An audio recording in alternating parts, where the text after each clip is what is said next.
আপ্লুত। প্রথম কথা, এইরকমভাবে একটা ইনিশিয়েটিভ আমরা প্রথমবার ডক্টর ফ্র্যাটার্নিটিকে দিয়ে এরকম একটা পুজো উদ্বোধন হয়, তার জন্য প্রিয়ালবাবু, সোমা ম্যাডামকে অশেষ অশেষ ধন্যবাদ। এরকম একটা ইউনিক ইনিশিয়েটিভ প্রথমবার আমরা দেখি। আমরা ফ্র্যাটার্নিটিতে এত বছর আছি, কিন্তু এই রেকগনিশনটাই কোথাও আমার মনে হয় সোসাইটিতে ল্যাগিং, যে ডাক্তাররা নিজের মতো করে সবাই সেবা করতে চেষ্টা করে। যারাই ডাক্তারিতে আসে বাই চয়েস, তারা সবাই চেষ্টা করে যে সোসাইটিতে কিছু কন্ট্রিবিউট করার, কিন্তু এই রেকগনিশনটাই কোথাও মনে হয় যে দিনকে দিন কমে যাচ্ছে। তো প্রিয়ালবাবু এবং সোমা ম্যাডামদের এই পুজোর মানে এইরকম একটা নতুন ইনিশিয়েটিভ, সেখানে আমরা খুবই আপ্লুত।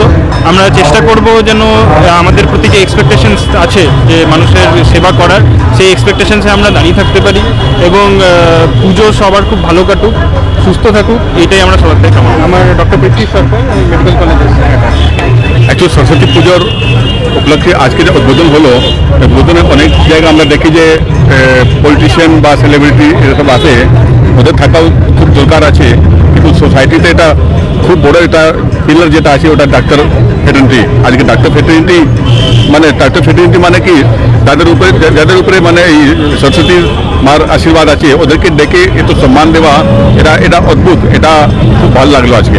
আমাদের এই প্রোগ্রাম, আমাদের আলাদা করে কিছু বলার নেই।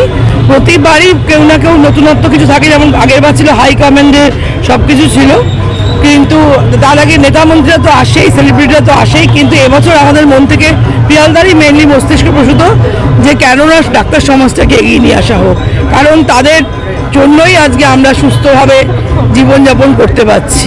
তো ওই জন্যই এনাদেরকে এই ফ্র্যাটার্নিটিকে সামনে আনা।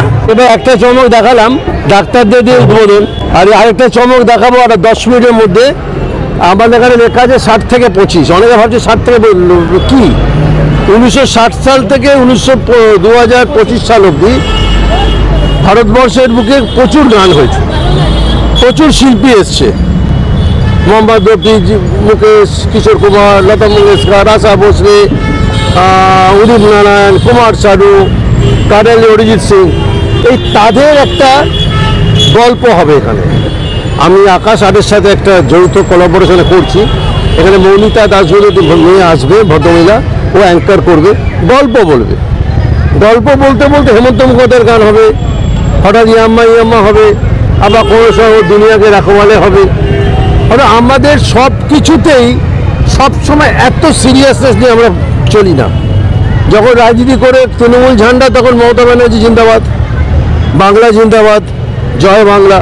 আজকে সরস্বতী পুজো, দুদিন পর বেঙ্গল ভ্যালেন্টাইন ডে, সবাই খুঁজে বেড়াচ্ছে কে কাকে কার সাথে আলাপ করবে, কে কার সাথে ভালোবাসা তৈরি করবে। অর্থাৎ আজকে এটা এই মহলটাই থাক না, সবসময় নিজেকে বিতর্কিত না করে বা কোনো বিতর্কিত কথা না বলে একটা সুন্দর পরিবেশের মাধ্যমে গান বাজনা হোক, একটা নির্মল সন্ধ্যা হোক।